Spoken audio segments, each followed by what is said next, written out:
नमस्कार दोस्तों, आज का पॉडकास्ट इन्फॉर्मेशनल होने वाला है साइबर सिक्योरिटी के ऊपर, जिसमें हम बात करेंगे भीलवाड़ा पुलिस अधीक्षक श्री धर्मेंद्र सिंह जी से।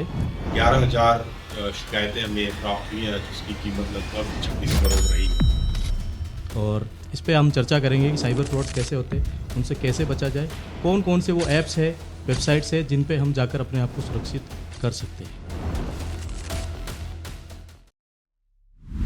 नमस्कार दोस्तों, आज का पॉडकास्ट इन्फॉर्मेशनल होने वाला है साइबर सिक्योरिटी के ऊपर, जिसमें हम बात करेंगे भीलवाड़ा पुलिस अधीक्षक श्री धर्मेंद्र सिंह जी से। और इस पे हम चर्चा करेंगे कि साइबर फ्रॉड्स कैसे होते हैं, उनसे कैसे बचा जाए, कौन कौन से वो ऐप्स है, वेबसाइट्स है जिन पे हम जाकर अपने आप को सुरक्षित कर सकते हैं। बिना समय को गवाए बुलाते हैं एसपी साहब को। सर, सबसे पहले यही जानना चाहेंगे, आपके अनुसार साइबर अपराध है क्या चीज़? देखिए, ट्रेडिशनल अपराध के बारे में हम लोग सब जानते हैं जी। एक फिजिकल वर्ल्ड है। मान लीजिए कोई व्यक्ति है जो बाजार में या सड़क पे जा रहा है, तो कोई व्यक्ति उसका मोबाइल छीनने का प्रयास करता है, तो हम लोग उसे ट्रेडिशनल अपराध मानते हैं। जी। साइबर अपराध वो है जहां व्यक्ति दूसरे व्यक्ति को न देख पा रहा है और ना उसके सामने है। जी। इलेक्ट्रॉनिक कम्युनिकेशन के माध्यम से वो विक्टिम के साथ अपराध कर रहा है, चाहे वो फोन कॉल के माध्यम से कर सकता है, टेक्स्ट मैसेज के माध्यम से, व्हाट्सएप से, ईमेल से। जी। तो इलेक्ट्रॉनिक जो कम्युनिकेशन के हमारे माध्यम है, उसके माध्यम से एक व्यक्ति जो दूसरे व्यक्ति के साथ कहीं दूर बैठे बैठे अपराध कर ले रहा है, उसको हम लोग साइबर अपराध में कैटेगराइज करते हैं। जी। इसमें बहुत तरह के हैं, जैसे कोई ओटीपी ले लेता है, कोई ऐसे सस्पेक्टेड एपीके फाइल डाल के आपका मोबाइल हैक कर लेता है, जी। आपके ईमेल पे कोई ऐसा चीज़ डाल देता है जिससे आपका कंप्यूटर हैक हो जाता है और आपका डेटा चुरा लेता है, और उस डेटा से आपके साथ फाइनेंशियल फ्रॉड भी कर सकता है। कुछ लोग आपके जो प्राइवेट पिक्चर्स हैं उसको भी हासिल करके आपको ब्लैकमेल करते हैं। तो फिजिकल वर्ल्ड से हट के जो साइबर वर्ल्ड है, जो डिजिटल वर्ल्ड है, उसके माध्यम से दूर कहीं बैठा व्यक्ति जब किसी व्यक्ति के साथ अपराध करता है, तो उसे हम लोग आज साइबर अपराध में कैटेगराइज करते हैं। सर, एज ऑफ नाउ 2025 के हिसाब से ये कितनी बड़ी समस्या है? ये काफ़ी बड़ी समस्या है। अगर आप देखें कि मान लीजिए भीलवाड़ा जिले को लें, जी। तो जो चोरी या नकबजनी या राह पे जो लूट होता है, जी। उसके आंकड़ों को अगर देखें और उसमें जितना संपत्ति का नुकसान लोगों को हो रहा है, उससे कई गुना ज़्यादा और गुना ज़्यादा केसेस और संपत्ति की जो मात्रा है, जी। दोनों उससे कहीं ज़्यादा है। जी। लेकिन उसमें कहीं ना कहीं व्यक्ति को एक गिल्ट का फील है कि मैंने ये गलती कर दी। तो अदरवाइज आप वॉल्यूम वाइज देखें तो ये जो ट्रेडिशनल अपराध है, चोरी, नकबजनी, लूट, डकैती, उससे कहीं ज्यादा है। जी। भीलवाड़ा पुलिस द्वारा साइबर अपराधों से लोगों को जागरूक करने के लिए क्या क्या विशेष प्रयास किए जा रहे हैं? देखिए, कोई भी क्राइम होता है तो उसमें एक क्रिमिनल होता है, एक वेपन होता है, जी। एक विक्टिम होता है, और समय और जगह होता है। तो साइबर क्राइम वैसा क्राइम है जिसमें हम लोग विक्टिम पे बहुत फोकस करते हैं, क्योंकि अपराधी हमारे सामने नहीं होता है। अपराधी हो सकता है भारत के किसी कोने में या विदेश के किसी कोने से कर रहा हो। तो इसमें हम लोग विक्टिम के बचाव के लिए अवेयरनेस पे बहुत काम करते हैं। जी। सोशल मीडिया का काफ़ी इस्तेमाल हम लोग कर रहे हैं, और हमारे जो ऑफिशियल हैंडल्स हैं उसका काफ़ी प्रचार प्रसार करते हैं। स्कूल्स, कॉलेजेस में जाके हमारी टीम जो है अवेयरनेस सेशंस लेती है। और इसके अलावा अभी अवेयरनेस मंथ चल रहा है, जिसमें रेलवे स्टेशन पे भी हमने एक ऑडियो क्लिप डाला है, जहाँ रेलवे स्टेशन में दिन में 15 बार उसका साइबर क्राइम रिलेटेड अनाउंसमेंट होता है। बहुत बड़ा कोई मेला या आयोजन होता है, जी। जहाँ बहुत भारी संख्या में भीड़ आती है, तो वहाँ भी हम लोग इस तरह के ऑडियो क्लिप्स चलाते हैं। जी। कोशिश हमारी ये है कि ज़्यादा से ज़्यादा संख्या में लोगों को हम टच कर सकें और साथ ही अपडेट कर सकें। टच करने से नहीं होगा। ओटीपी के बारे में मुझे लगता है कि 5-6 साल से हर जनता जान गई कि ठीक है, ओटीपी से फ्रॉड होता है, लेकिन फिर भी फ्रॉड हो रहा है, क्योंकि साइबर अपराधी भी अपने आप को अपग्रेड कर रहे हैं। तो हमें भी अपने आप को अपग्रेड करना पड़ता है, और रेगुलर जब अपग्रेड हम लोग करते हैं, फिर वो अवेयरनेस सेशंस वापस करने पड़ते हैं। तो एक ये निरंतर प्रक्रिया है। ऐसा नहीं है कि एक बार हम सबको टच कर लिया हमने तो काम हो जाएगा। वो अपग्रेड कर रहे हैं, हम भी अपग्रेड कर रहे हैं, और अवेयरनेस सेशंस भी लगातार अपग्रेड करने की ज़रूरत है। उसी कड़ी में आप देखेंगे आज हम आपसे इस पॉडकास्ट में आए हैं, तो हमारी कोशिश ये है कि ज़्यादा से ज़्यादा जनता तक हम लोग आपके माध्यम से पहुंचे और लगातार पहुंचे, एक बार से नहीं होगा, हर अपग्रेड पे हमें वापस आना पड़ेगा। जी सर, गाँव में तो ये हो ही रहा है जो कि अनपढ़ लोग हैं, पर देखा जा रहा है आजकल के आंकड़ों के अंदर कि पढ़े लिखे लोगों के साथ भी ये ज़्यादातर ये घटनाएं घटित हो रही है। इसका क्या प्रमुख कारण है सर? देखिए, दो चीज है। कोई ऐसा व्यक्ति जो जो इलेक्ट्रॉनिक कम्युनिकेशन या डिजिटल वर्ल्ड पे है ही नहीं, जी मान लीजिए, तो उसके साथ होगा नहीं। जी लेकिन भारत में जो मोबाइल क्रांति आई है, तो पूरे इंडिया में कहीं ना कहीं हर एक व्यक्ति के पास आज के डेट पे मोबाइल है। जी जब शुरू शुरू में ये साइबर फ्रॉड चालू हुआ तो नॉर्मल कीपैड मोबाइल वाले जो ग्रामीण है या कोई व्यक्ति है, उसके साथ भी हो जाता था, उससे ओटीपी ले लेते थे, डायरेक्ट ओटीपी मांग लिया कि आप ओटीपी दें। अब जो टेक्निक्स आ रहे हैं वो सिंपल मौखिक रूप से या वर्बल रूप से ओटीपी मांगने की जगह सोफिस्टिकेटेड तरीके हैं जो स्मार्टफोन पे काफ़ी कारगर होते हैं। स्मार्टफोन पे जैसे व्हाट्सएप के माध्यम से कोई लिंक भेज दिया, एपीके फाइल भेज दिया, या आपको कोई ऐसा लिंक भेजा कि योजना संबंधित। कारण क्या है कि हर व्यक्ति को, चाहे आप हो मैं हूं, हर व्यक्ति आज कोई ना कोई ऑनलाइन सर्विस जरूर इस्तेमाल कर रहा है। बिल्कुल। और ऑनलाइन सर्विस इस्तेमाल करते हुए काफ़ी लंबा समय भी हो गया। मुझे लगता है कि मैं खुद, जैसे आईआरसीटीसी है तो उससे रेलवे का टिकट कटाते हुए मुझे भी लगभग 20 साल हो चुके होंगे। जी तो 20 साल से मैं एक ऑनलाइन सर्विस यूज़ कर रहा हूँ जो आईआरसीटीसी का मान लीजिए टिकटिंग सिस्टम है। तो हर व्यक्ति ऑनलाइन सर्विसेज से वाकिफ है और उसका इस्तेमाल भी करते आया, और कोई ज़रूरी नहीं है कि उससे उसके साथ फ्रॉड ही हुआ है। तो एक ऑनलाइन सर्विसेज पे ट्रस्ट है कि ठीक है, ऑनलाइन सर्विस होता है और इससे हमारा काम हो जाता है। यूज टू हो चुके हैं और ट्रस्ट है उस सिस्टम पे। जी अब उस ट्रस्ट के बीच में ये सेंध लगा रहे हैं।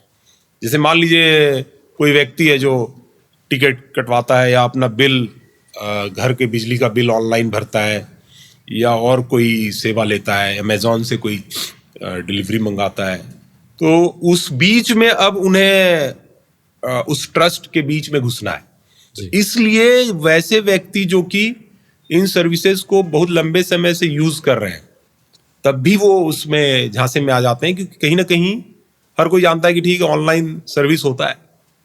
पुलिस में भी अगर आप देखेंगे तो ऑनलाइन बहुत सारी आजकल सर्विस हो गई है। हमारे ऐप है, राजकॉप सिटीजन ऐप है। आपका कोई सामान खो गया है, मोबाइल खो गया है, तो उस पर अपलोड कर सकते हैं। आप उस ऐप के माध्यम से हमारे जो रेस्पॉन्स व्हीकल्स हैं उसको बुला सकते हैं। आपका जो कैरेक्टर वेरिफिकेशन है वो भी ऑनलाइन होता है, पासपोर्ट वेरिफिकेशन भी है। तो ऑनलाइन सर्विसेज पुलिस डिपार्टमेंट में बहुत सारे हैं। उसी क्रम में अगर कोई व्यक्ति ये कहता है कि मैं पुलिस डिपार्टमेंट से हूँ, कॉल कर रहा हूँ या कोई ऑनलाइन सर्विस की बात कर रहा हूँ, तो उस पर एकदम ही नहीं भरोसा करना संभव नहीं होता है। तो उस कारण से कुछ लोग इसमें फंस रहे हैं, क्योंकि आज के डेट में ये बात तो है नहीं कि ऑनलाइन तो कुछ होता ही नहीं है। सबको पता है ऑनलाइन होता है। तो कोई आपके गैस सिलेंडर वाला बन के फ़ोन करे या कुछ करे, या आपके घर में जो वाटर प्यूरीफायर है उसके सर्विस के नाम पे फ़ोन करे, तो आपने उन सर्विसेज को यूज़ किया है और उससे फ़ायदा लिया है। तो उस ट्रस्ट के बीच में ये जो साइबर फ्रॉडस्टर्स हैं वो घुस रहे हैं। इसलिए पढ़े लिखे लोग भी जो ऑनलाइन सर्विसेज यूज़ करते हैं, उनसे इसमें मिस्टेक हो जा रहा है। डर और लालच भी एक कारण हो सकता है इसमें। नहीं, डेफिनेटली डर और लालच तो तब आएगा जब आपका पहला स्टेप ऑफ ट्रस्ट है। जी आज मान लीजिए आपको कोई कहता है कि मैं आपको चांद पे जमीन दिला दूंगा, ठीक है, ऐसा, तो आप नहीं उसको तुरंत ही फोन काट दोगे। प्रैक्टिकल डर होना चाहिए। हाँ, तुरंत आप काट दोगे, ठीक है, ये तो कोई बेवकूफ बना रहा है, ठीक है। लेकिन जैसे ही कहेगा कि आपका ये जो है लोन एक्स्ट्रा दिला दूंगा, आपका गैस कनेक्शन है, हाँ, उस पे एक एक्स्ट्रा सिलेंडर मिल जाएगा, आपका पेंशन का जीवन प्रमाण पत्र बनाना है वो ऑनलाइन बन जाएगा, तो प्रैक्टिकल चीजों में पहले वो जा रहे हैं जी, और उसमें फिर डर और लालच को जोड़ रहे हैं। आपको या तो कोई लालच देंगे कि एक्स्ट्रा मिल जाएगा, कम पैसे में हो जाएगा जी, और या फिर आपको डरा रहे हैं कि आपके पार्सल में ड्रग्स है, या आपका गैस कनेक्शन या बिजली कनेक्शन कट जाएगा जी। तो इन दोनों चीजों पे कर रहे हैं, लेकिन विद इन दैट एम्बिट जो ऑलरेडी हो रहा है। अचानक से कोई ऐसी चीज कुछ बोल दे जो इम्प्रैक्टिकल है, तो उसमें आदमी का फंसने का चांस कम है जी। तो फिर से मैं वही कहूंगा कि एक ऑनलाइन सर्विसेज हम लोग यूज कर रहे हैं, जी उसके एम्बिट में ये लोग थोड़ा लालच और थोड़ा फेयर डाल के ये कर रहे हैं। जी सर, साइबर अपराधियों पर प्रभावी कार्रवाई के लिए भीलवाड़ा पुलिस ने कौन कौन से कदम उठाए सर? जैसा कि हमने बताया कि हम लोग इसमें विक्टिम अवेयरनेस पे काफी काम करते हैं, उस पे मैं ऑलरेडी बोल चुका हूँ। जी। इसके अलावा भारत सरकार के बहुत सारे पोर्टल्स हैं। जी। साइबर क्राइम ऐसा क्राइम है जिसमें अपराध तो मान लीजिए यहाँ भीलवाड़ा में बैठे हुए एक व्यक्ति के साथ हो रहा है, जी। और क्रिमिनल हो सकता है बंगाल का हो, मेवात का हो, तमिलनाडु का हो, कहीं भी बैठ के वो क्राइम कर सकता है। कुछ आजकल कुछ मामलों में विदेशों से भी क्राइम करते हैं। जी। तो इसमें पुलिस के लिए एक एक्स्ट्रा चैलेंज आ जाता है, लॉजिस्टिक्स चैलेंज। आपको अपने थाना क्षेत्र या जिला या राज्य छोड़ के बाहर काफी मूवमेंट करना पड़ता लिमिट्स है। तोड़नी पड़ेगी। जी, तो उसके लिए एक पोर्टल है सरकार का, जिसको प्रतिबिंब पोर्टल कहते हैं। जी। तो आज जैसे यहाँ अपराध हो रहा है, तो जैसे ही हम लोग यहाँ कंप्लेन उस पर डालते हैं, तो वो कंप्लेन में जो सस्पेक्ट नंबर्स हैं वो उन जिलों में रिफ्लेक्ट होने लगते हैं जहां से उसने अपराध किया है। जी। फिर भारत सरकार के स्तर पे एक इंटर स्टेट कोऑर्डिनेशन इसमें मैकेनिज्म है, जी। जिसमें हर राज्य और हर जिला और हर थाना अपने अपने क्षेत्र में जो हॉटस्पॉट्स दिख रहे हैं, जी। उस पे हम लोग प्रोएक्टिव एक्शन लेते रहते हैं। तो जैसे कि मान लीजिए अगर कोई भीलवाड़ा में बैठा हुआ व्यक्ति ने फ्रॉड किया है बंगाल में बैठे हुए व्यक्ति के साथ, तो जब बंगाल पुलिस उस कंप्लेन को अपलोड करती है, उन मोबाइल नंबर्स को अपलोड करती है, तो हमारे पास अलर्ट आ जाता है कि आपके यहाँ बैठा हुआ व्यक्ति ने अपराध किया है। तो हम लोग उसको फिर यहाँ जो हमारे एरिया डोमिनेशन एक्सरसाइजेज हैं उनको पकड़ते हैं, और ऐसे कई एफआईआर हमने इसमें किए हैं इन पोर्टल्स के माध्यम से। इसके अलावा मान लीजिए बंगाल की पुलिस को यहाँ के व्यक्ति से पूछताछ करना है, तो उसको आना पड़ेगा, या मान लीजिए वेरीफाई करना है कि ये व्यक्ति यहाँ रहता भी है या नहीं है, इसका सिम कोई और यूज कर रहा है, तो उसके लिए भी investigation assistance request, cyber investigation assistance request करके एक पोर्टल है, जी। जिसपे बंगाल पुलिस अपलोड कर देती है, वो हमें मिल जाता है, हम यहाँ काम करके उनको रिप्लाई ऑनलाइन तरीके से भेज देते हैं। तो इंटर स्टेट कोऑर्डिनेशन बहुत ही इंपॉर्टेंट फैक्टर है साइबर क्राइम की लड़ाई में, और बहुत सारे पोर्टल्स के माध्यम से ये हम लोग लड़ रहे हैं। तो जैसा आपने पूछा हमने क्या क्या किया है, तो अवेयरनेस के साथ साथ हमने ऐसे अपराधियों को चिन्हित करके उन पे अपने जिले में जो निवासरत अपराधी हैं उन पे कार्रवाई की है, चाहे मोबाइल नंबर के आधार पे। म्यूल अकाउंट एक चीज होता है कि मान लीजिए कोई साइबर फ्रॉडस्टर है, वो किसी अनजान या अनपढ़ व्यक्ति का अकाउंट पैसे पे ले लेता है और फिर उससे क्राइम करता है। जी। तो वैसे म्यूल अकाउंट्स उसे हम लोग कहते हैं, उन पे कार्रवाई कर रहे हैं। तो भीलवाड़ा में कुछ म्यूल अकाउंट्स चिन्हित हुए हैं जिन्हें हम लोग पकड़ रहे हैं, तो उसका केस भले ही दर्ज कहीं और है, लेकिन वो हमें वहां से अलर्ट आ गया है कि आपके यहाँ बैठा हुआ ये इस व्यक्ति म्यूल अकाउंट चला रहा है, तो उस पर हम लोग कार्रवाई करते हैं। फिर बहुत सारे ऐसे सिम विक्रेता है जो किसी और व्यक्ति के नाम पे जो सिम जारी होता है वो अपराधियों को दे देते हैं। तो वैसे एक सिम विक्रेताओं का जो सूची है सर्कुलेट हुआ है पूरे राजस्थान में और पूरे इंडिया में, जी। तो उस पे हम लोग काम कर रहे हैं कि भाई कौन सा जो, तो इस पे मल्टी एंगल से मल्टी फ्रंट से हम लोग लड़ाई लड़ रहे हैं। अवेयरनेस एक पार्ट है, जी। बट इंटर स्टेट कोऑर्डिनेशन के आधार पे सिम विक्रेता, चाहे म्यूल अकाउंट होल्डर हो, चाहे सस्पेक्ट मोबाइल होल्डर हो, इन सब पे हम लोग कार्रवाई कर रहे हैं, तो जिससे हमें काफी अच्छी सफलता। अगर कोई व्यक्ति साइबर ठगी का शिकार हो जाए तो उसे सबसे पहले क्या करना चाहिए? क्योंकि इसमें समय बहुत कीमती होता है, किसी भी क्राइम में जितना जल्दी आप रिपोर्ट कर सकें उतना अच्छा होता है। तुरंत रिपोर्ट करना चाहिए जी। या तो 1930 जो नेशनल हेल्पलाइन है उस पे करें, या cybercrime.gov.in इस पोर्टल पे करें। इस पोर्टल पे जैसे ही आप डिटेल डालते हैं, जी। तो बहुत सारे ऑटो मैसेजेस बैंक्स को या अदर फाइनेंशियल इंस्टीट्यूशंस को, पुलिस को जनरेट हो जाता है, और हमारे जिला स्तर पे एक डिस्ट्रिक्ट नोडल बंदा है जो इस पोर्टल को रेगुलर चेक करते रहता है। तो जैसे ही कोई क्राइम होता है और हमारे पास वो अलर्ट आता है, तो हम तुरंत उस पे एक्ट करना चालू करते हैं। उस अकाउंट में अगर पैसा बचा हुआ है तो उसको तुरंत फ्रीज करवाते हैं, ताकि एक बार पैसा जो है वहां ठहर जाए, और फिर उस व्यक्ति को हम लोग दिलवाते हैं, और इसके बाद उस आरोपी को चिन्हित करके पकड़ने का काम किया जाता है। तो इस तरह की कार्रवाई हम लोग कर रहे हैं। जी। कई बार सर शिकायतकर्ता अपनी पहचान उजागर होने से डरते हैं, क्या इसमें पहचान उजागर की जाती है या ये प्राइवेट रखा जाता है, जो शिकायत करता है जिसके साथ फ्रॉड हुआ है? नहीं, इसमें बिल्कुल ही गोपनीय रखा जाता है, सिर्फ पुलिस को पता होता है, और इस तरह की कोई पब्लिसिटी हम लोग नहीं करते हैं कि ये साइबर क्राइम इस व्यक्ति के साथ या इस पुरुष के साथ या महिला के साथ हुआ है। जी। और इसमें मेनली प्राइवेसी का बात तब आता है जब सेक्सटॉर्शन जैसे केसेस होते हैं। बहुत सारे ऐसे केसेस हैं जहां महिलाओं का ग्रुप है जो वीडियो कॉल करते हैं और वीडियो कॉल में ऐसे कुछ न्यूड या आपत्तिजनक वीडियो बना लेते हैं जी। और उसके आधार पे ब्लैकमेल करते हैं। जी। तो ऐसे प्रकरण में गोपनीयता बहुत इंपॉर्टेंट हो जाती है। बहुत सारे जो पीड़ित है वो आगे नहीं आना चाहते हैं कि हमारी बदनामी होगी, तो उसमें मैं जनता को यही कहता हूँ कि ऐसे मामलों में हम लोग पूर्ण गोपनीयता बना के काम करते हैं, और जिसके साथ भी ये हुआ है उनको बिल्कुल भी रिपोर्ट करना चाहिए, तुरंत रिपोर्ट करना चाहिए, कोई भी संकोच नहीं करना चाहिए, क्योंकि अगर आप रिपोर्ट नहीं करेंगे तो ऐसे अपराध पे रोकथाम कैसे लगेगी। और कोई ज़रूरी नहीं है कि आप उसमें इंडल्ज हो रहे थे। मान लीजिए आगे वाले ने वीडियो कॉल किया और आपने उठा लिया और 5 सेकंड 10 सेकंड का कोई गलती से उसने अनजाने में वीडियो बना लिया, तो इसमें आपकी कोई गलती नहीं है। जी। तो ऐसे प्रकरण में आपको बहुत ज़्यादा सोचने की आवश्यकता नहीं है, और ऐसे मामलों में हम लोग त्वरित कार्रवाई करते हुए वो सारे जो मोबाइल्स हैं और जो वीडियोस हैं उनको ब्लॉक भी करते हैं। जी। तो उसमें ये एक डर जो होता है कि बदनामी हमारी कर देगा, उससे बचने की ज़रूरत है। इसी क्रम में मैं बताना चाहूँगा कि हमारा एक स्टॉप ncii.org करके एक पोर्टल है। जी। जैसे मान लीजिए आपका कोई प्राइवेट पिक्चर्स किसी हैकर ने, डीप फेक से बना। हाँ, डीफेक से नहीं, मान लीजिए हैकर ने ले भी लिया है आपका मोबाइल हैक करके या कंप्यूटर रिसोर्स हैक करके, जी। तो वो जो पोर्टल है वो हैश वैल्यू पे काम करता है। हैश वैल्यू मैं समझाना चाहूँगा जी।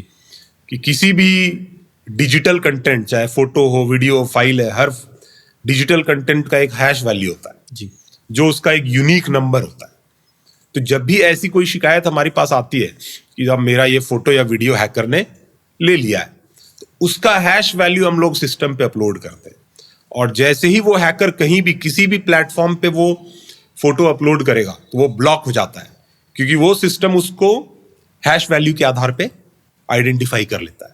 तो उसमें डरने की बात नहीं है। ये श्रोताओं को मैं यही बताना चाह रहा हूँ कि क्योंकि प्राइवेसी पे बात चल रही है, गोपनीयता पे बात चल रही है, तो उसमें डरने की कोई आवश्यकता नहीं होती है। अगर आपके प्राइवेट पिक्चर्स किसी ने हैक करके ले लिया है तो आप इस पोर्टल पे जाके जब रिपोर्ट करेंगे तो वो पोर्टल ऑटोमेटिकली उस कंटेंट का अपलोड ब्लॉक कर देता है।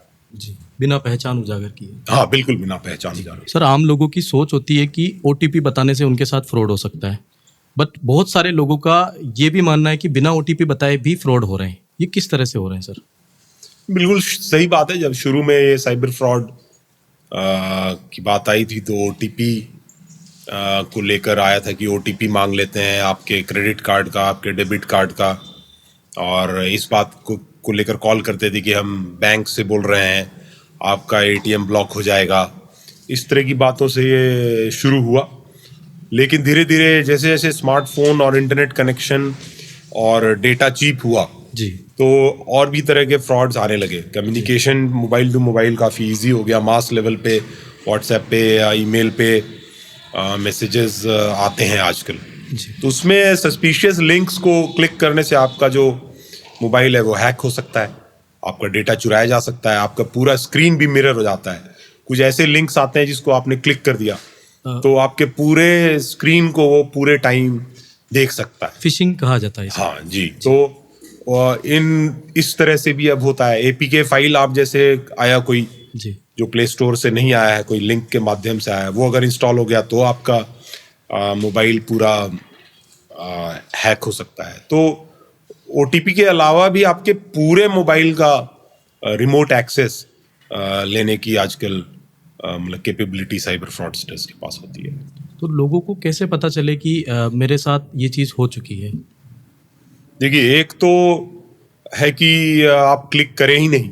ठीक है। अगर हो गया है तो जैसे आपके मोबाइल में इस तरह का कोई थर्ड पार्टी ऐप या सस्पिशियस ऐप इंस्टॉल हो गया है तो एम कवच गवर्नमेंट का ऐप है, उसको अगर आप रखते हैं मोबाइल में तो वो आपके थर्ड पार्टी ऐप्स का जो लिस्ट है जी वो आपको पता चल जाएगा। तो एम कवच ऐप बहुत ही इंपॉर्टेंट ऐप है जो आपको इंस्टॉल करना चाहिए। सर, जगह जगह डिजिटल अरेस्ट की बात होती है, ये क्या होता है और इससे कैसे बचा जाए?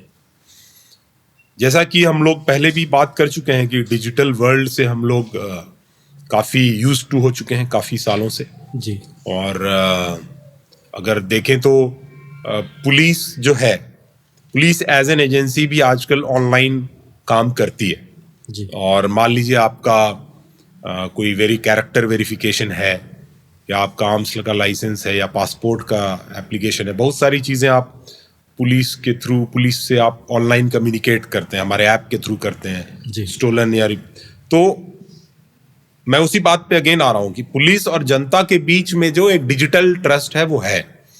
जनता को पता है कि पुलिस भी अब ऑनलाइन हो चुकी है, तो उसी चीज का अगेन मिसयूज है।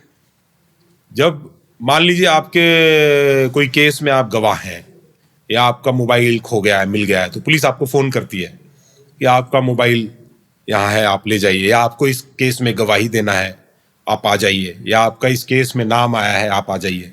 तो पुलिस और जनता के बीच में जो टेलीफोनिक या डिजिटल कम्युनिकेशन है वो होता है, तो यहां से स्टार्ट हो रहा है ये। अब उस ट्रस्ट को मिसयूज करने की बात है।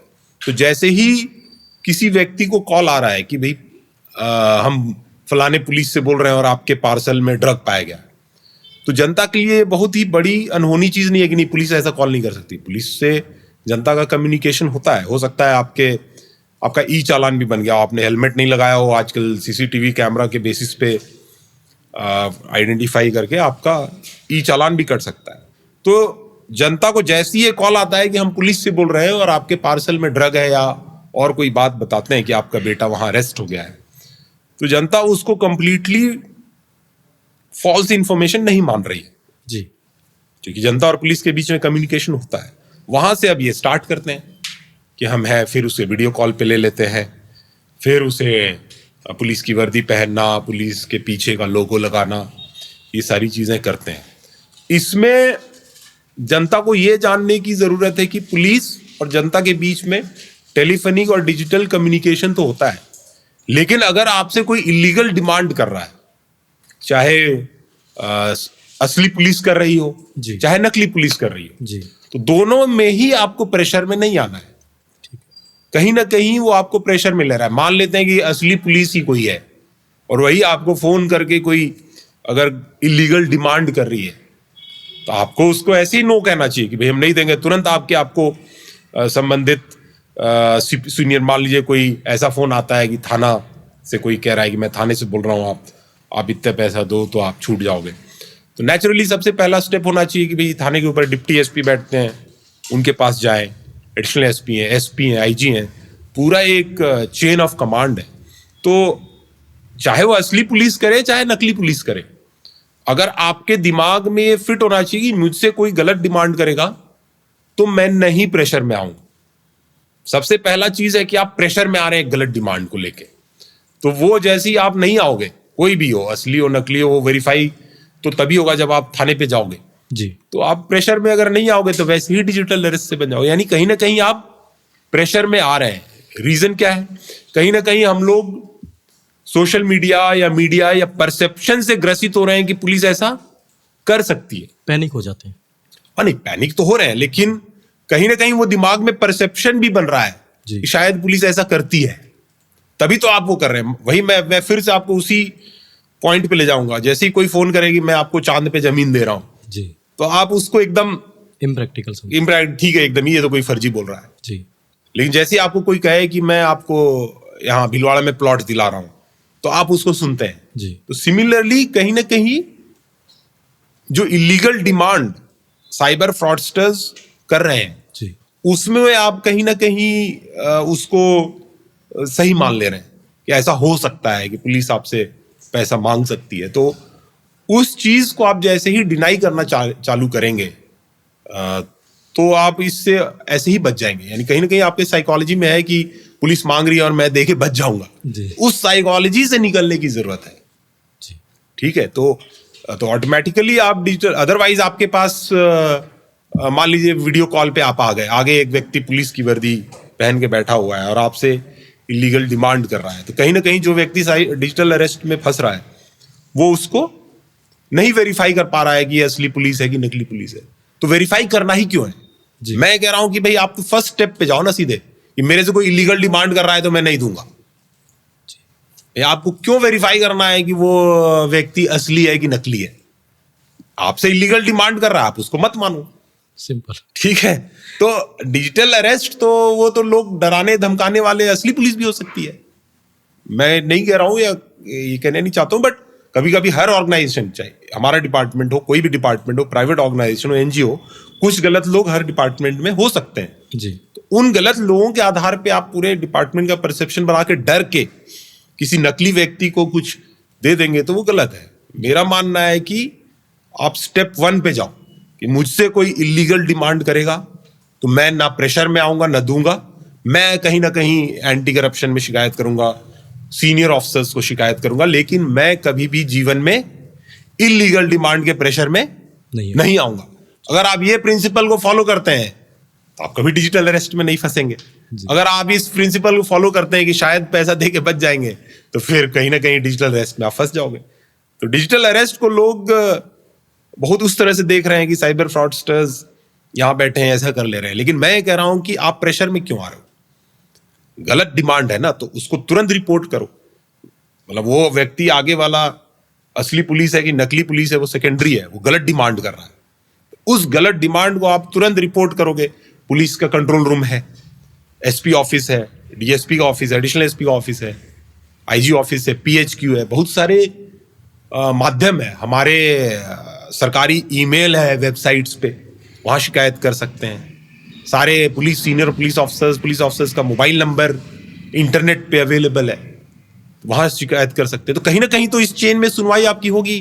तो इलीगल डिमांड के प्रेशर में आपको कभी नहीं आना है, यही इसका मंत्र है। सर, साइबर अपराधी आम तौर पर किस तरह का जाल बनाते हैं और कैसे फंसाते हैं आम लोगों को? जैसा कि हमने पहले भी चर्चा किया कि भय और लालच, जी। इन दो चीज़ों पे खेलते हैं और जो डिजिटल ट्रस्ट है उसको उसमें सेंध लगाते हैं। तो अब उसमें दो चीज़ है, जैसे ही डिजिटल कम्युनिकेशन होगा, या तो वर्बली आपसे कोई कम्युनिकेशन ले लेंगे, या आपको कहेंगे कि इलेक्ट्रॉनिकली आप कोई कम्युनिकेशन भेजो। व्हाट्सएप से आप कुछ चीज़ भेज देंगे या ईमेल से भेज देंगे, और या फिर आपसे कुछ ऐसा चीज़ डाउनलोड करा लेंगे जिससे आपको मोबाइल हैक हो जाए और वो खुद आपसे इंफॉर्मेशन ले। यही 3 तरीके हैं। तो अब जैसे ओटीपी लेना है, तो ओटीपी लेने के लिए आजकल जो एक नया टेक्नोलॉजी ये लोग यूज़ कर रहे हैं, बेसिकली कॉल फॉरवर्डिंग का है। आपका मोबाइल फिजिकली लेके उसमें कॉल फॉरवर्डिंग एक्टिव कर देंगे, तो आपके मोबाइल में जो भी ओटीपी आ रहा है वो उनके मोबाइल पे आने लगेगा। तो इससे बचने के लिए आपको कभी भी अनजान व्यक्ति को कहीं पब्लिक प्लेस पे, बहुत बार लोग मांग लेते हैं फ़ोन की, आप मुझे ज़रूरी काम है एक, आप फ़ोन दे दो, मुझे फ़ोन करना है, और उस दौरान आपके मोबाइल में वो कॉल फॉरवर्डिंग एक्टिव करके और आपके ओटीपी ले सकते हैं। तो ये एक फिजिकल एक्सेस, तो इसमें फिजिकल एक्सेस से कर रहे हैं जी। इसके बाद थ्रू सर्टेन मिलीशियस एप्स भी हैक करके भी ये चीज़ एक्टिवेट आपके मोबाइल में किया जा सकता है कि आपके मोबाइल में कॉल फॉरवर्डिंग एक्टिव कर दिया। तो इससे बचने के लिए यही है कि एक तो अपने मोबाइल में एम कवच जो ऐप है वो डाले रखें ताकि मिलीशियस एप्स को आइडेंटिफाई करे। दूसरा, अनजान व्यक्ति को कभी अपना फ़ोन नहीं दे। तो ये एक तरीका हो गया जी। तो जैसे मैंने 3 तरीके बताए कि वर्बली लेगा, या आपसे फॉरवर्ड कराएगा, या हैक करके ले लेगा। तो आजकल बहुत सारे लोग जो फ्रॉडस्टर्स हैं वो कोई ना कोई स्कीम का लाभ देने के नाम पे आपको लिंक भेजते हैं, चाहे वो आपके केवाईसी अपडेट के नाम पे कर दें, या कोई लोन के नाम पे कि आपको फ्री लोन मिल जाएगा, आपसे कोई ऐप डाउनलोड करवा लेंगे, जी। ऑनलाइन शॉपिंग के नाम से करवा सकते हैं। तो तरीके वही हैं, वर्बल आप फॉरवर्ड करेंगे या हैक होगा। अब उसके लिए नए नए स्कीम्स ले आएंगे। अभी मैं देख रहा था कि जीवन प्रमाण पत्र जो पेंशनर्स को बनाना होता है उसके नाम से भी फ़ोन करते हैं।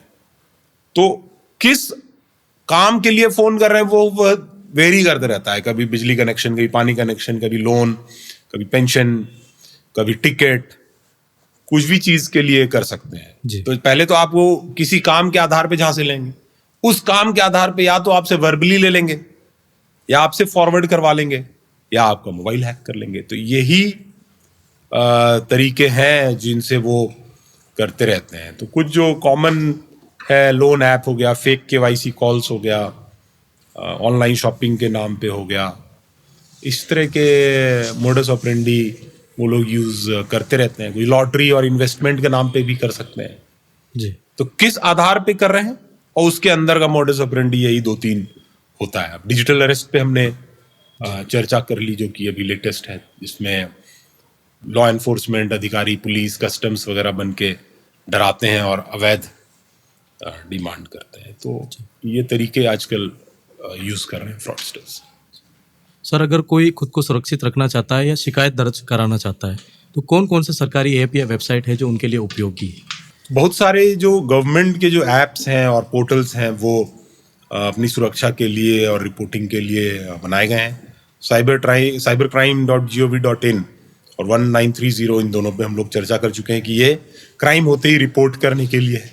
जी। संचार साथी एक ऐप है जिसमें बहुत सारे फीचर्स हैं।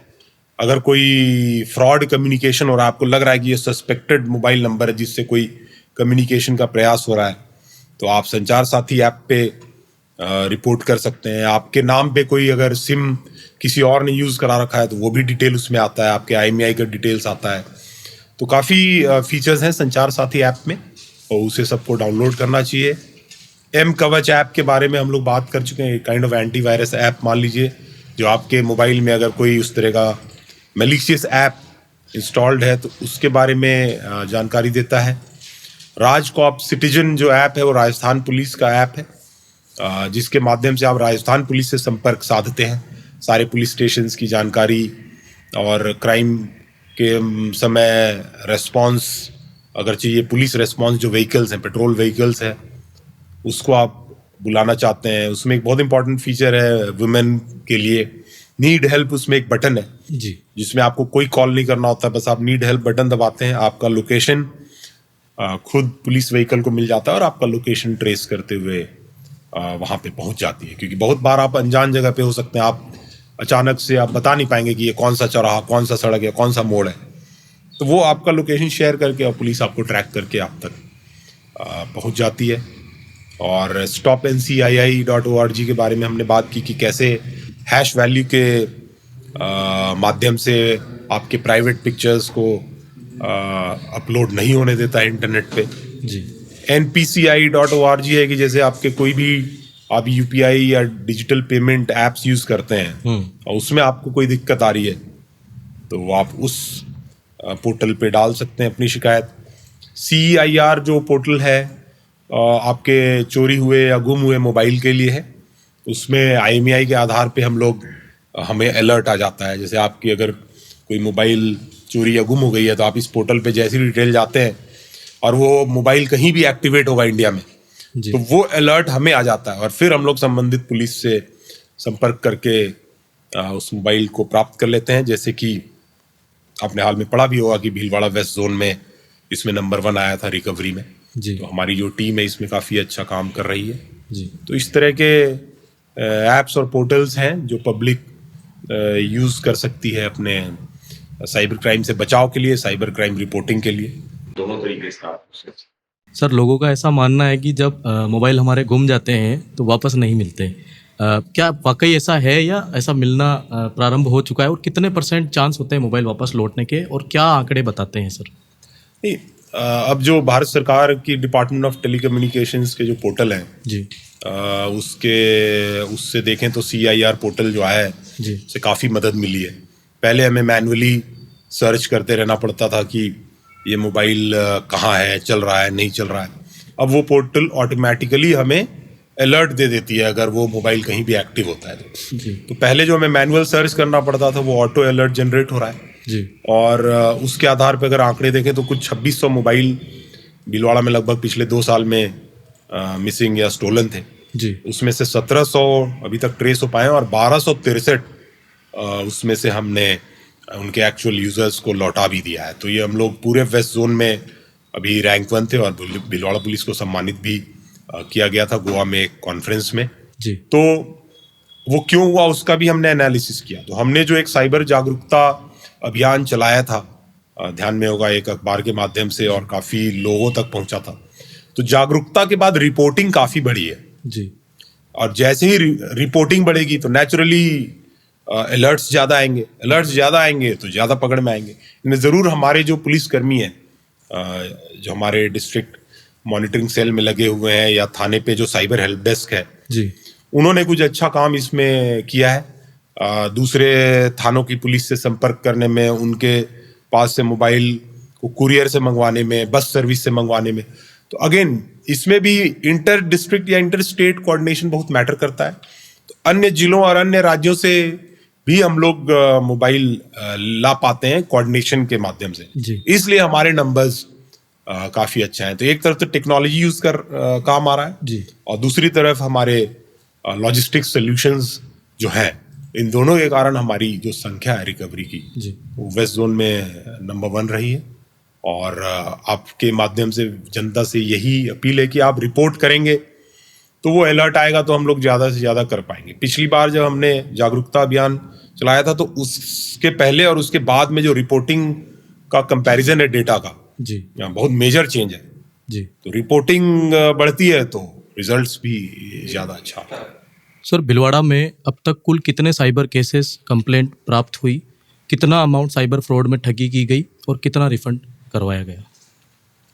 जैसा कि हम लोग शुरू में बात कर रहे थे कि साइबर क्राइम कितना बड़ा एक इशू हो चुका है, तो 11,000 शिकायतें हमें प्राप्त हुई हैं जिसकी कीमत लगभग 26 करोड़ रही है। जी और उसमें से हम लोग लगभग 3.3 करोड़ लौटा चुके हैं जी और भी 6.5 करोड़ अभी हमने होल्ड करा रखा है। जी तो ये एक figure wise state wide comparison में देखें तो एक अच्छा जी रिजल्ट है, जिसमें हमारी जो टीम है वो अच्छा काम कर रही है। साइबर थाना जो है जिले लेवल पे एक डिस्ट्रिक्ट मॉनिटरिंग यूनिट के रूप में काम कर रही है जी और वो बाकी थानों के जो साइबर हेल्प डेस्क बने हुए हैं हर थाने में, जी उनको सुपरवाइज करती है, जिसके कारण ये अच्छे रिजल्ट्स आ रहे हैं। तो एक व्यक्ति हर पोर्टल के लिए जिम्मेदार बनाया गया है जी साइबर थाने में कि भाई आप ये पोर्टल देखेंगे, आप ये पोर्टल देखेंगे, और उस पोर्टल रिलेटेड जो सुपरविजन है थानों पे जो साइबर हेल्प डेस्क है उसका वो व्यक्ति करता है। तो टास्क का specification, specialisation and decentralisation at police station level और डेस्क अप्रोच, इन 3-4 चीज़ों के कारण एफिशिएंसी हमारी। सर, आम आदमी जब पुलिस स्टेशन जाता है तो पहले उसे कानून नहीं डर मिलता है, ये डिस्टेंस कब खत्म हो सकता है? देखिए, ओवर द टाइम जरूर परसेप्शन जनता का ये है कि वहाँ शायद पुलिस स्टेशन में सुनवाई होगी नहीं होगी, बट मैं जो मेरे ऑफिस में जो जन सुनवाई करता हूँ जी उसमें जो लोग आते हैं तो उनके बहुत सारे ऐसे मैटर्स होते हैं जो सिविल टाइप के होते हैं, जो कोर्ट से उन्हें है, बंटवारे का विवाद है या मान लीजिए कोई ऐसा मैटर है, लेन देन का विवाद है जो सिविल नेचर का है, या कोई ऐसा मामला है जो बहुत ही छोटा अपराध है, बेलेबल ऑफेंस है, उसमें उन्हें लगता है कि अरेस्ट नहीं हुआ। जी इन कारणों से बहुत बार जनता को ऐसा लगता है कि हमारी कार्रवाई नहीं हो रही है। जी लेकिन आप जैसे ही गंभीर अपराधों को देखेंगे, चोरी, लूट, डकैती, हत्या, फायरिंग, इस तरह के चेन स्नैचिंग, मोबाइल स्नैचिंग, जी इसमें आप देखेंगे कि जनता संतुष्ट भी रहती है और पुलिस की वाहवाही भी करती है जी तो त्वरित कार्रवाई होने से। जी तो कहीं ना कहीं वैसे ऑफेंसेस जो मतलब लॉ में कवर नहीं होते हैं लेकिन जनता को पुलिस से अपेक्षा रहती है, अब जैसे बंटवारे का विवाद है पारिवारिक, जी तो वो पुलिस नहीं कर सकती, वो कोर्ट का काम है, जी वो हम लोग नहीं। लेकिन फिर भी उसमें बंटवारे के विवाद को लेके जो आपसी तनातनी या झगड़ा होता है तो उसमें जनता पुलिस से अपेक्षा करती है कि इसको भी हम लोग सॉल्व कर दें। जी नहीं होता है तो फिर एक दिमाग में परसेप्शन बनता है कि हमारे काम नहीं। सुनवाई नहीं हो रहा है। बाकी आजकल मल्टीपल चैनल्स हैं रिपोर्टिंग के, अगर थाने पे नहीं हो रहा है तो डिप्टी एसपी का ऑफिस है, एडिशनल एसपी का ऑफिस है, मेरा ऑफिस है, यहाँ लोग आते हैं और अगर ऐसा कोई प्रकरण हमारे सामने आता है जहाँ ऐसा लगता है कि इनका तो प्रकरण जेन्युइन है और कार्रवाई होनी चाहिए थी, थाने पे नहीं हुई है, जी तो उस पर हम लोग लगातार कार्रवाई भी करते हैं, जिससे थाने पे एक सेंस ऑफ रिस्पॉन्सिबिलिटी आता है। बट मेरा जो अनुभव ये कह रहा है कि कुछ ऐसे मामले हैं जो पुलिस के कानून के दायरे से बाहर हैं, उसमें भी जनता अपेक्षा करती है, तो फिर उसमें एक परसेप्शन बन जाता है कि पुलिस का रिस्पॉन्स जी सही नहीं मिल रहा है। बाकी आजकल EFIR भी नए न्यू क्रिमिनल लॉ में ईमेल के थ्रू FIR का प्रावधान दिया गया है, लेकिन उसमें 3 दिन के अंदर आपको थाने पे उपस्थित होकर, फिजिकली उपस्थित होकर फिर दर्ज करवाना पड़ता है। तो बहुत सारे एक्सेस के माध्यम जनता को दिया गया है। 181 है, CM हेल्पलाइन है, हमारे सारे ऑफिसेज के ईमेल हैं, व्हाट्सएप नंबर्स हैं, कंट्रोल रूम का नंबर है, 112 है, राजकॉप सिटीजन ऐप है। तो एक्सेस जो जनता और पुलिस के बीच है वो बहुत मेहनत करके उसे कम किया गया है। जी सेकेंड चीज है रिजल्ट। एक्सेस तो हो गया, हमने अपना कंप्लेन ईमेल कर दिया या CM हेल्पलाइन या 181 पे हमने डाल दिया, तो उसका क्या रिजल्ट रहा, वो है नेक्स्ट स्टेप। जी तो आज के डेट में मुझे लगता है कि एक्सेस बहुत बड़ा चीज नहीं है, बहुत सारे हायर ऑफिसर्स भी हैं, जन सुनवाई भी है, तो एक्सेस नहीं है, रिजल्ट को लेकर है। और रिजल्ट में भी वैसे प्रकरण जो कहीं ना कहीं सिविल नेचर के होते हैं, तो उसमें ज्यादा निराशा हाथ आती है। अवेलेबल ऑफेंस है, मान लीजिए कुछ जो कानून में अपराध है उसे जमानतीय अपराध माना गया है, जी जिसमें अपराध तो वो करता है और अपराध पुलिस मानती भी है, लेकिन वो जमानती अपराध है। जी तो बहुत बार उस व्यक्ति को पीड़ा होती है कि मेरे साथ ये अपराध हुआ, जी उसे तो जमानत मिल गई, जी तो उसे संतुष्टि नहीं होती है। तो इन कारणों से बहुत बार एक परसेप्शन बनता है कि पुलिस रेस्पॉन्ड नहीं कर रही है। लेकिन जैसे आप गंभीर अपराधों की तरफ जाएंगे, तो गंभीर अपराध के जो पीड़ित व्यक्ति हैं उनसे आप बात करेंगे तो उनका परसेप्शन अलग होगा। नेचुरली गंभीर अपराध नॉन बेलेबल होता है, हीनस होता है, सेंसेशनल होता है, तो उसमें काफी अच्छा और त्वरित एक्शन होता है और जनता संतुष्ट भी होती है। जी तो इस कारण से थोड़ा परसेप्शन इशू है। बाकी जनता को मैं यही कहूंगा कि जिस तरह के का अपराध है, जिस तरह का मैटर है, उसी तरह की अपेक्षा आप पुलिस से करें। अगर सिविल मैटर है तो उसमें आपको कोर्ट का ही सहारा लेना पड़ेगा। जी अगर क्रिमिनल मैटर है, बेलेबल ऑफेंस है, तो नेचुरली उसको अपराधी को बेल पुलिस को देना ही पड़ेगा। जी नॉन बेलेबल ऑफेंस है तो नेचुरली पुलिस सख्ती से अरेस्ट करते हुए कार्रवाई करती है। तो किस तरह का अपराध और मैटर है उस पे भी जनता को देखना पड़ेगा परसेप्शन बनाने से पहले। और बाकी बहुत सारे माध्यम हैं आज के डेट पे पुलिस को एक्सेस करने का। हर एक अधिकारी का फोन, मोबाइल नंबर, ईमेल, सब कुछ अवेलेबल है। सर, वुमेन सेफ्टी एक बड़ा मुद्दा है आज के टाइम पे देखा जाए तो। वैसे तो ये सोशल एपिसोड है जिसके अंदर हम सोशल मीडिया से रिलेटेड या फिर साइबर क्राइम से रिलेटेड बातचीत कर रहे हैं, बट वुमेन सेफ्टी एक बड़ा मुद्दा है। इसको लेके आप क्या मानते हैं सर? किस तरह के कदम उठाए गए और भविष्य में किस तरह के और कदम उठाए जाएंगे? देखिए, सबसे बड़ा जो बॉटलनेक वुमेन सेफ्टी में है जी वो लोक लज्जा का है और समाज क्या सोचेगा, ये क्या सोचेगा। तो वो उन चीज़ों से अपने को ऊपर उठना होगा। जी और हमने कई बार अपने अभियान और कार्यक्रम और जो अवेयरनेस सेशंस हैं उसमें यही कहा है कि महिलाओं को बेझिझक रिपोर्ट करना चाहिए। अगर स्कूल कॉलेज आते जाते कोई छेड़छाड़ करता है, गली मोहल्ले में कोई पीछा कर रहा है, जी तो उसका रिपोर्ट करें। वैसे मामले को हम लोग गोपनीय रखते हैं और हम लोग अपने स्तर पे कार्रवाई करते हैं। वैसे अपराधी को चिन्हित करके उसका पीछा करके हम लोग अपने स्तर पे कार्रवाई करते हैं और महिला को आगे नहीं आने देते हैं। सबसे पहला सवाल ये होता है कि कोर्ट कचहरी कौन जाएगा, बयान देना पड़ेगा, कोर्ट में भी बयान देना पड़ेगा। एक तो इन चीज़ों से बहुत बार महिलाएं या बच्चियां पीछे हटती हैं। तो इस मेंटालिटी से आपको निकलना होगा। और इसमें हम बहुत बार कह चुके हैं कि आप हमें गोपनीय सूचना दे दें। हमारे हेल्पलाइन है, वुमेन हेल्पलाइन है, हमारे व्हाट्सएप नंबर्स हैं।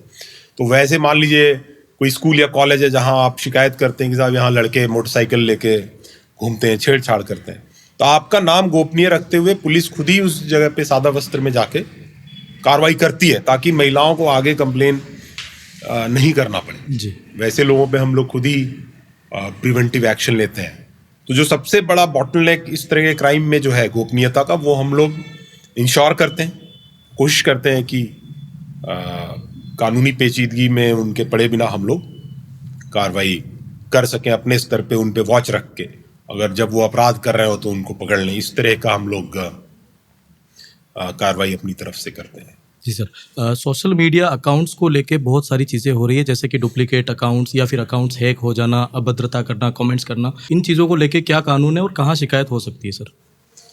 सोशल मीडिया पे भी जो क्राइम हो रहा है वो साइबर क्राइम के दायरे में आता है। जी। चाहे आपका कोई फेक फेसबुक अकाउंट बना ले, फेक इंस्टाग्राम अकाउंट बना ले, तो इसकी भी शिकायत आप हमारे जो साइबर हेल्पलाइन है उस पर कर सकते हैं, हमारे ईमेल पे कर सकते हैं, और उसके आधार पे फिर हम लोग वैसे अकाउंट्स को डीएक्टिवेट कराते हैं और इसमें आपकी गोपनीयता बनाते हुए कार्रवाई करते हैं। तो इसका भी वही माध्यम है रिपोर्टिंग का, और इसमें हमारा जो साइबर सेल है या साइबर थाना है उस पर कार्रवाई करती है। सर, सोशल मीडिया पे लोग एक दूसरे को देख के इन्फ्लुएंस होते हैं, जैसे कि किसी तरह के कोई गाने, जैसे कि अभी आपने कुछ निर्णय लिए गानों को लेके, तो इसमें सर आगे लोगों को किन चीज़ों का ध्यान रखना चाहिए? नहीं, इसमें देखिए, हम लोग समाज को जैसा बनाएंगे आपस में मिलके वैसा ही बनेगा। जी। हम लोग विकसित राष्ट्र बनने की बात कर रहे हैं, तो हमें अपनी सोच को भी विकसित करना पड़ेगा। अगर हम लोग अपराध या अपराधियों का महिमा मंडन करेंगे तो हम लोग विकसित राष्ट्र नहीं बन सकते हैं। तो वो बहुत ज़रूरी है, वो एक नैतिक सोच डेवलप करने की ज़रूरत है, बचपन से स्कूलों में डेवलप करने की ज़रूरत है कि देश के लिए हम लोग क्या कर सकते हैं, समाज के लिए क्या कर सकते हैं।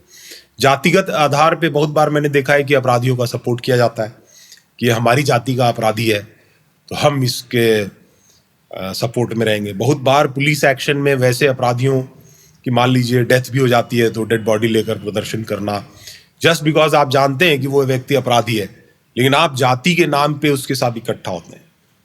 तो जब तक हम लोग किसी अपराधी को धर्म या जाति से जोड़ के देखेंगे कि वो हमारी जाति या धर्म का हीरो है, तब तक हम लोग विकसित राष्ट्र नहीं बन सकते। उसी क्रम में महिमा मंडन अगर उनका आप कर रहे हैं तब भी हम लोग नहीं बन सकते। तो मैं आशा करता हूं कि स्कूल कॉलेजेस में जो नए युवा हैं इसका सीख लेंगे, देश को आगे बढ़ाने की बात करेंगे, और बाकी अगर जो नहीं सुधरेंगे तो फिर उसके लिए पुलिस कार्रवाई करेगी।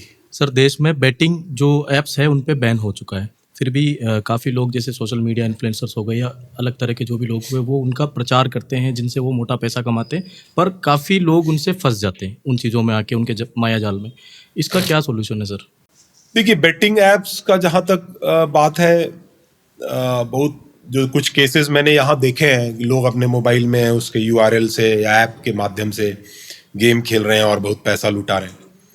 फिर मैं देखता हूँ कि ब्याज माफिया उनको पैसा देते हैं, फिर उन पे ब्याज का कर्ज हो जाता है, फिर उनकी ज़मीन या घर या संपत्ति हड़प लेते हैं।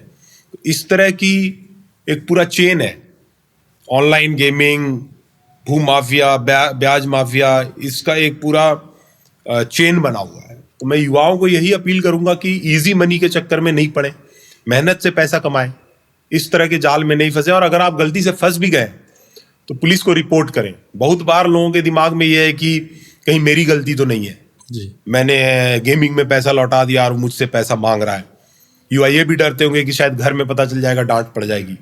तो आप बिल्कुल डरे नहीं, पुलिस को रिपोर्ट करें। ऐसे आपराधिक तत्वों के खिलाफ हम लोग मुकदमा दर्ज करके कार्रवाई कर रहे हैं और आगे भी करते रहेंगे, क्योंकि ये एक गठजोड़ है जिसको मैंने देखा है कि युवाओं को इसके लालच में पहले गेमिंग में पैसा वो हारते हैं, फिर उसको बोलते हैं कि तुम ब्याज पे ले लो वो पैसा, फिर वो ब्याज पे लेता है, फिर हारता है, और फिर ये एक चेन चलते रहता है, और फिर वो अपनी घर की संपत्ति वगैरह भी गिरवी उनके पास रख देता है। तो ये एक चेन में ना फंसे, और अगर आप फंस भी गए हैं तो बेझिझक आप आइए, पुलिस में रिपोर्ट कराइए, हम लोग कार्रवाई करेंगे। सर, भिलवाड़ा के युवाओं को एक संदेश साइबर को लेके। यही संदेश है, जागरूक रहें, अवेयर रहें, अपने आप को अपडेट करें, क्योंकि अगर देश को आगे बढ़ाना है तो हर एक युवा को अपनी जिम्मेदारी लेनी पड़ेगी। पुलिस की अपनी एक जिम्मेदारी है, गवर्नमेंट की अपनी एक जिम्मेदारी है, लेकिन अब जैसे आप जो अवेयरनेस सेशंस फॉलो करें, उससे जो सीख रहे हैं अपने जीवन में लाएं। बेसिक चीज़ यही है कि लालच और भय से हटें जी, और मेहनत के जो रास्ता है उसको पकड़ें, सच्चाई का रास्ता पकड़ें, तो आप फ्रॉड का शिकार नहीं हो। सर, एक मेरा पर्सनल क्वेश्चन, किस आइडियोलॉजी को आप फॉलो करते हैं? मुझे लगता है कि लाइफ में, इस लाइफ का गोल क्या है पूरा जीवन, उसकी अगर क्लैरिटी आ जाती है तो जीना बहुत आसान हो जाता है। अगर आप अपने जीवन को देखें तो जो भी आपका एक लाइफ स्पैन है, आपका जितनी साल की भी ज़िंदगी है, उसको आप प्लान करते हैं कि आपको क्या चीज़ की ज़रूरत है, जी आपकी ज़रूरतें पूरा हो रहा है कि नहीं, आपकी ज़रूरत क्या है, आपको जो भी 3 टाइम आपका फूड है वो आपका कवर हो जाना चाहिए, आपके सर के ऊपर छत होना चाहिए, कहीं जाना है तो गाड़ी होनी चाहिए। ये बेसिक 2-3 ज़रूरतें हैं, इसके बियॉन्ड जो भी है वो बेसिकली एक्स्ट्रा है। तो अगर इस बेसिक ज़रूरतों को आप कैलकुलेट कर लेंगे एक पेन पेपर पे कि मेरे ये हेल्थ नीड्स हैं, ये मेरे फूड नीड्स हैं, ये मेरे लिविंग नीड्स हैं, तो लाइफ बहुत इजी हो जाता है। और अगर आप उस रास्ते पे चलते हैं कि और क्या हो सकता है, दुनिया में दूसरे के पास क्या है, फलाने जगह क्या है, तो उसका कोई अंत नहीं है। तो मैं यही मानता हूँ कि आप एक पेन पेपर उठाएं और अपने नीड्स लिख लें, उसका आपके क्या कॉस्ट पड़ेगा वो लिख लें, और वो आपका कवर हो रहा है कि नहीं। इतना अगर आप करेंगे तो बहुत ही इजी लाइफ निकल जाता है, मेरा मानना है। Thank you so much sir for your time.